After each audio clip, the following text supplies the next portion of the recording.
Hi friends, good morning. ಇವತ್ತು ಮಕ್ಳಿಗೆ ಟಿಫನ್ಗೆ ದೋಸೆ ಮತ್ತು ಎಗ್ ಪೆಪ್ಪರ್ ಗ್ರೇವಿ ಮಾಡೋಣ ಅಂತ ಹೇಳ್ಬಿಟ್ಟು ಮಾರ್ನಿಂಗ್ ಬಂದು ವಿಂಡೋಸ್ ಎಲ್ಲ ಓಪನ್ ಮಾಡಿ ಸ್ಟವ್ ಕ್ಲೀನ್ ಮಾಡಿಕೊಂಡು 4 ಮೊಟ್ಟೆ ಬೇಲಿಕ್ಕಿಟ್ಟೆ. ಗ್ರೇವಿಗೆ ಸ್ವಲ್ಪ ಎಣ್ಣೆ ಹಾಕ್ಬಿಟ್ಟು ಚಕ್ಕೆ, ಲವಂಗ, ಆಮೇಲೆ ಸೋಂಬು, ಜೀರಿಗೆ, ಪೆಪ್ಪರು, ಆನಿಯನ್ನು, ಬೆಳ್ಳುಳ್ಳಿ, ಶುಂಠಿ, ಕರಿಬೇವಿನ ಸೊಪ್ಪು ಮತ್ತು ಕೊತ್ತಂಬರಿ ಹಾಕಿ ಫ್ರೈ ಆಗ್ಲಿಕ್ಕೆ ಬಿಟ್ಟೆ. ಫ್ರೈ ಆದಮೇಲೆ ತಣ್ಣಗಾಗ್ಲಿಕ್ಕೆ ಬಿಟ್ಟು ಇನ್ನೊಂದು ಪಾತ್ರೆಯಲ್ಲಿ ಎಣ್ಣೆ ಹಾಕ್ಬಿಟ್ಟು ಈರುಳ್ಳಿ ಫ್ರೈ ಆಗ್ಲಿಕ್ಕೆ ಬಿಟ್ಟೆ.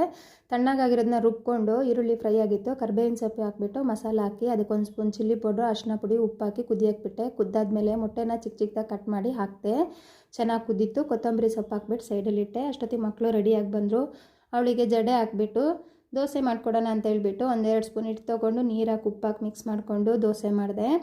ಎಗ್ ಗ್ರೇವಿಗೂ ಮತ್ತು ದೋಸೆಗೂ ಕಾಂಬಿನೇಷನ್ ಸೂಪರಾಗಿತ್ತು. ಟೇಸ್ಟು ಮಕ್ಳಿಗೆ ತಿನ್ನಿಸ್ದೆ, ಚೆನ್ನಾಗಿದೆ ಅಂದರು. ಇಬ್ಬರು ಮಕ್ಕಳು ತಿನ್ಕೊಂಡು ಸ್ಕೂಲ್ಗೆ ಹೋದರು. ನಾನು ಹಾಗೆ ಸೋಫಾ ಡಸ್ಟ್ ಎಲ್ಲ ಇದ್ಬಿಟ್ಟು ಮನೆ ಒಂದು ಕಡೆಯಿಂದ ಗುಡಿಸಿ ಕ್ಲೀನ್ ಮಾಡಿದೆ. ಮನೆ ಕ್ಲೀನ್ ಮಾಡಿದ್ಮೇಲೆ ಟಿಫನ್ ತಿನ್ನೋಕ್ಕೆ ಮನ್ಸು ಬರೋದು, ಇಲ್ಲಾಂದರೆ ಮನಸ್ಸೇ ಬರೋಲ್ಲ. ಹಾಗೆ ಎಲ್ಲ ಕ್ಲೀನ್ ಆಯಿತು.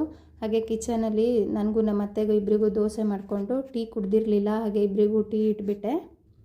ಟೀನೂ ರೆಡಿ ಆಯಿತು, ದೋಸೆನೂ ರೆಡಿ ಆಯಿತು. ಇಬ್ಬರಿಗೂ ಹಾಕಿಬಿಟ್ಟು ಗ್ರೇವಿನೂ ಹಾಕ್ಕೊಂಡು ಟೀ ಬಗ್ಗಿಸ್ಕೊಂಡು ಹೋದೆ. ಗ್ರೇವಿ ಸೂಪರಾಗಿತ್ತು, ನೀವು ಟ್ರೈ ಮಾಡಿ.